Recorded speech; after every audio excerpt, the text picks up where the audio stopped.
En gloire, fais-nous du bien en ces cultes, dans le nom de Jésus. Quelqu'un m'aide à acclamer le Seigneur. Est-ce qu'on peut acclamer le Seigneur en poussant des cris de joie, en poussant des cris de victoire?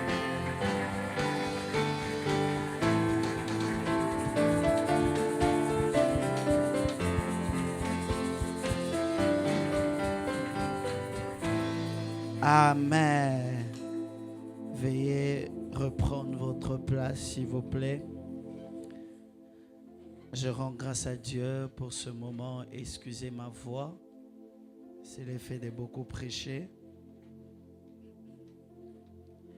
Je rends grâce à Dieu pour la grâce et l'opportunité qui ne cesse de manifester dans notre vie. Et lui qui a permis à ce que nous puissions être là, d'effectuer ces déplacements. Ce n'est que par sa grâce, ce n'est pas parce qu'on sait parler. On n'est même pas les meilleurs prédicateurs, mais c'est justement la grâce de Dieu nous a trouvés et a fait de nous ce que nous sommes aujourd'hui. Quand nous regardons en arrière, on s'est dit c'est la grâce de Dieu. Et je ne cesserai de dire merci au pasteur Shekinah pour cette marque de confiance, cet amour et cette invitation. Et je bénirai toujours Dieu pour l'œuvre abattie dans cette ville. Et nous en sommes fiers. Ça nous booste, ça nous challenge. Et dernièrement, notre échange m'a beaucoup béni. Et je crois que le Seigneur nous fera énormément du bien à l'avenir. Merci à toute l'équipe et à l'église. Merci pour l'accueil. Je mange bien. Je suis bien installé. Et que Dieu vous bénisse abondamment. Est-ce que quelqu'un est dans la joie d'être là? Quelqu'un est béni depuis qu'on a commencé? Alors ce soir, j'aimerais vraiment toucher le thème. Et comme je l'ai dit, comme je suis le premier orateur de la semaine, je vais vraiment introduire pour que ceux qui viendront après moi puissent encore décoller et amener encore plus de gloire. Le thème de notre activité, c'est délivrer pour bâtir. Dis délivrer pour bâtir. Dis à un voisin qui n'a pas faim, dis-lui délivrer pour bâtir. Amen, amen. Nous sommes debout, nous allons lire un texte. Je suis désolé à l'équipe de la presse. Mon premier texte, je changeais Exode 9, premier. J'avais donné un autre texte, mais j'ai changé, mais c'est toujours la même pensée. Exode 9, premier. L'Éternel dit à Moïse, va vers Pharaon et tu lui diras, ainsi parle l'Éternel, le Dieu des Hébreux. Laisse aller mon peuple afin qu'il me serve. Afin qu'il me serve, c'est ça. Est-ce qu'on peut acclamer la parole de Dieu et nous reprenons nos places? Délivrer pour bâtir. Délivrer pour bâtir. La délivrance, avant d'aller plus loin, je vais justement poser des bases. Je ne serai pas loin dans mon introduction. Et vous savez, quand on parle de la délivrance, certains pensent que c'est de l'exorcisme. Il y a une différence entre la délivrance et l'exorcisme. L'exorcisme fait partie de la délivrance, mais la délivrance va au-delà de l'exorcisme. L'exorcisme, vous savez, c'est l'effet de chasser les démons ou les esprits dans les corps. Et il y a plusieurs religions qui font ça. Plusieurs religions chassent les démons. Les bouddhistes chassent les esprits. Ils font de l'exorcisme. Nous avons même eu à regarder dans les films comment se passe l'exorcisme. Mais la délivrance, la portée de la délivrance ou la pensée de Dieu en ce qui concerne la délivrance va au-delà de l'exorcisme. Certes, l'exorcisme, chasser les démons, fait partie de la délivrance, mais la délivrance va au-delà de cela. Et c'est ainsi deux fois à l'intercession, vous entendrez dire je pars à la délivrance. Est-ce que tu es passé à la délivrance? Deux fois, on lit la délivrance à l'exorcisme, l'effet de chasser les démons. Est-ce que tu es passé par cette étape-là? Mais la délivrance, ça va au-delà. Alors c'est quoi la délivrance? La délivrance, c'est le processus dans lequel Dieu fait passer de la servitude à la liberté. Je reprends. La délivrance, c'est le processus dans lequel Dieu nous fait passer de la servitude à la liberté. Jean 8, 36 dit ceci: si donc le Fils vous affranchit, vous serez réellement libre. Ce processus peut avoir lieu au cours de votre conversion, pendant l'écoute de la parole, plus vous écoutez la parole de Dieu, ou aussi pendant un moment de l'exorcisme.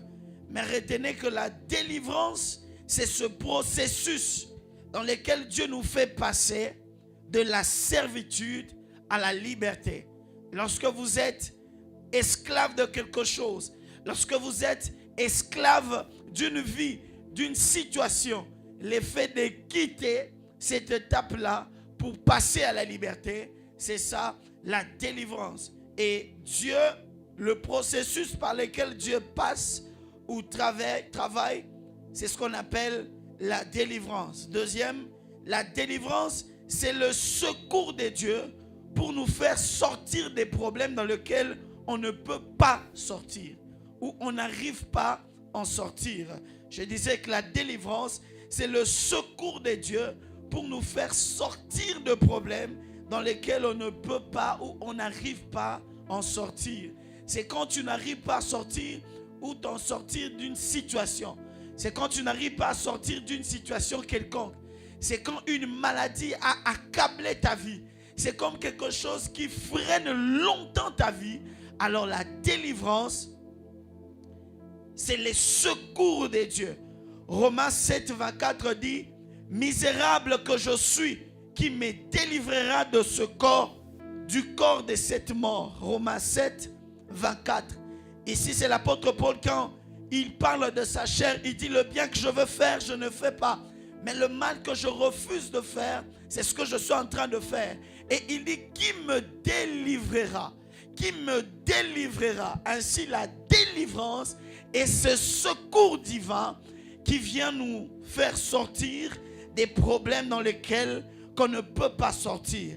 Je prie ce soir ou pendant ce programme que le secours divin vienne dans la vie de quelqu'un, afin que Dieu te fasse quitter de la servitude à la liberté. Je suis en train de prier, de déclarer dans la vie de quelqu'un que Dieu t'aide à sortir de moments difficiles, des situations compliquées, des moments où tu penses que je n'arrive plus. Tu regardes, tu dis c'est compliqué, mais je prie que le secours de Dieu vienne dans la vie de quelqu'un. Je prie que le secours de Dieu vienne dans le ministère de quelqu'un. Je prie que le secours de Dieu vienne dans la famille de quelqu'un.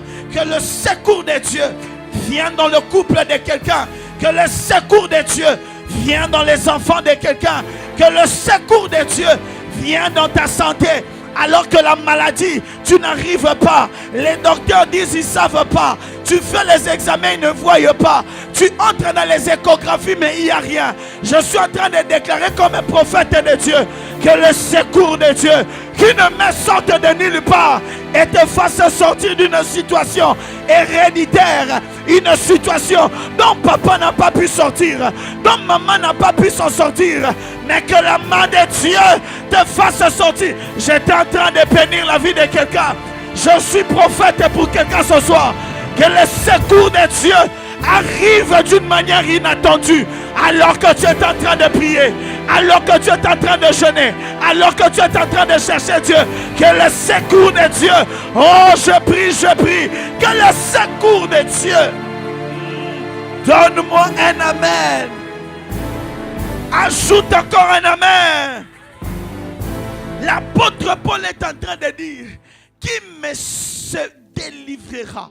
Il arrive des moments dans la vie, tu poses la question: qui me délivrera? qui m'aidera, qui me soutiendra, qui me supportera. Je suis fatigué de cette vie. Je suis fatigué de cette situation. Je n'en peux plus. Mais qui me délivrera? Qui me délivrera? Mais quand vous continuez dans ce texte, la Bible dit: grâce soit rendue à notre Seigneur Jésus qui nous a délivrés. Le secours viendra. Je suis venu dire à quelqu'un que le secours de Dieu viendra. Pendant ce alpha, tu sortiras pas tel que tu es venu. Pendant ce programme, tu recevras le secours. Les médecins ne comprendront pas, mais comment tu es debout, le secours de Dieu était venu. Les docteurs ne comprendront pas, mais tu ne peux plus concevoir. Mais une autre main, le secours de Dieu. Le secours de Dieu. Je prie que ça arrive dans ta vie. La délivrance, c'est le secours de Dieu. Alors entrons dans la profondeur. Le texte que nous venons de lire, mon enseignement ou ma prédication sera basé sur l'histoire des Juifs et de Moïse. L'histoire des Juifs et de Moïse. Vous connaissez que Moïse, il était le fils d'un Hébreu dans la tribu de Lévi. Et puis vous savez, avec ce qui s'est passé, le roi annonce un décret.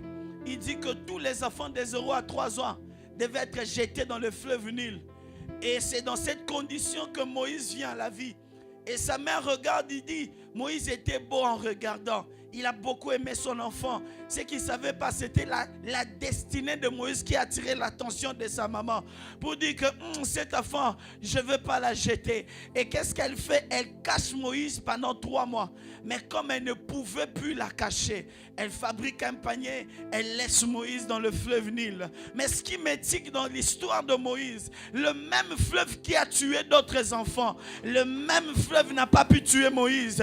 On a jeté les bébés au fleuve Nil et ça a tué tous les enfants. Même pour Moïse, ce qui a tué tous les enfants est devenu un transport dans les graisses pour Moïse. Je suis en train de déclarer encore dans la vie de quelqu'un, ce qui a tué les autres l'année passée te servira cette année afin d'avancer. Tu ne m'as pas compris. C'est le même fleuve que les enfants n'ont pas pu sortir, mais c'est dans les mêmes eaux que les eaux ont conduit Moïse. Les mêmes eaux étaient les cimetières des autres, mais c'est devenu le transport de Moïse. Je déclare dans la vie, si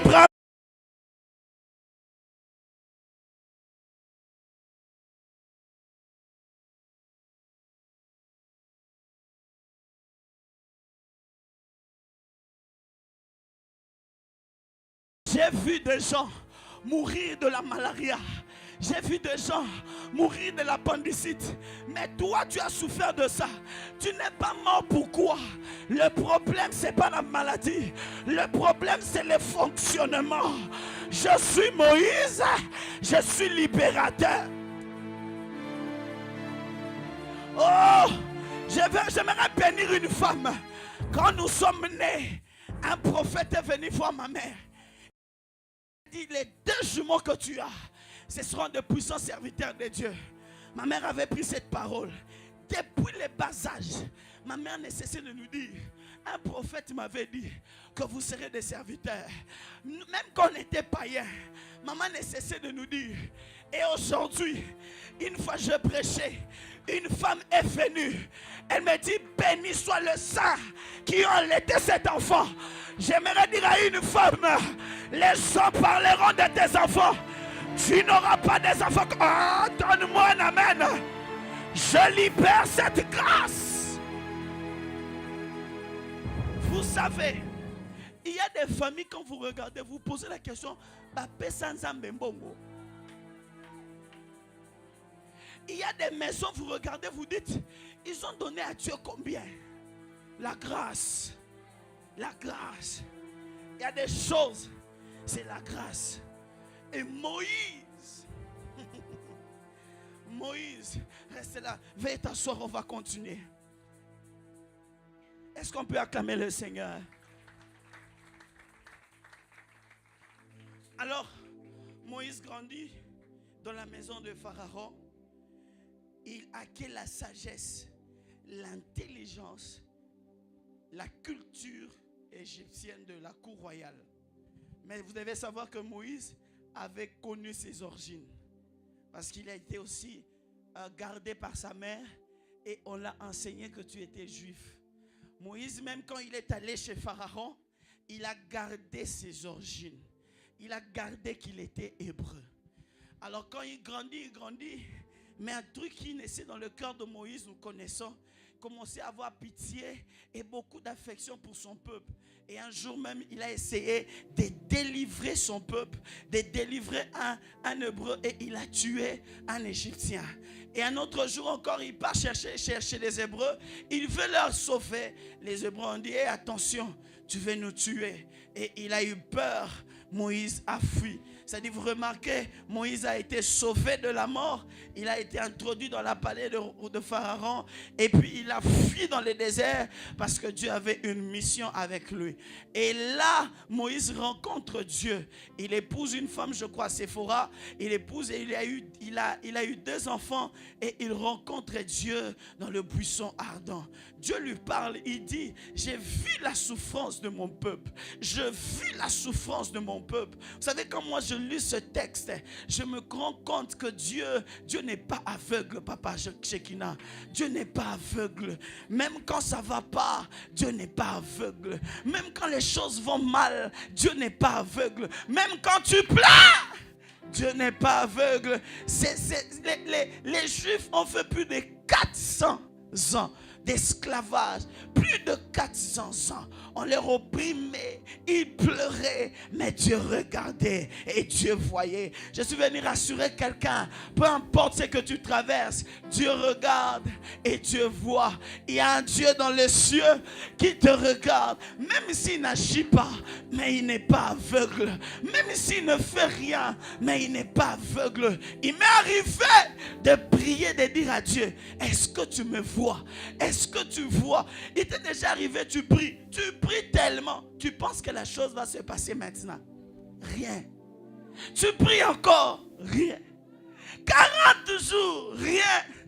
Tu cherches, tu sais même, tu donnes des offrandes, tu donnes tout de toi, tu t'es même vidé des comptes en banque, mais rien. Ça ne veut pas dire que Dieu n'a pas vu. Il a vu. Il dit, j'ai vu la souffrance de mon peuple. J'aimerais dire à quelqu'un, Dieu te regarde. Même de loin, ses yeux sont sur toi. Ah, mon chapradava. Ses yeux sont sur toi. La seule chose qui l'évite, la seule chose qui l'empêche que ça t'arrive, c'est la mort. Quand Dieu ne fait rien, Dieu te regarde de loin. Mais rassure-toi, il y a une seule chose que Dieu fait. Il empêche la mort. Souffre mais ne meurs pas. Pleure mais ne meurs pas. Que ça devienne dur mais ne meurs pas. Pourquoi? La Bible dit, pour tout celui qui vit, il y a encore de l'espoir. Et aussi longtemps tu es en vie, tu es un élément potentiel d'un miracle. Voilà pourquoi Dieu n'aime pas que tu meurs. Tu as déjà atteint un niveau de maladie où tu te dis, tu commences déjà à faire les adieux. Tu dors, tu te dis, est-ce que je vais me réveiller? Mais tu te réveilles. Mais tu ne te réveilles pas guéri avec la maladie. C'est Dieu. Il dit, souffre, mais ne meurs pas. Et j'aimerais dire à quelqu'un, tu ne mourras pas. Tu ne mourras pas. Pas comme ça en tout cas. Oh, je sens que ces paroles sont pour quelqu'un. Et Dieu lui dit, va délivrer mon peuple. Et vous connaissez tout ce qui s'est passé avec Moïse. C'est pas ça vraiment mon plus grand sujet. Alors Moïse se présente devant Pharaon.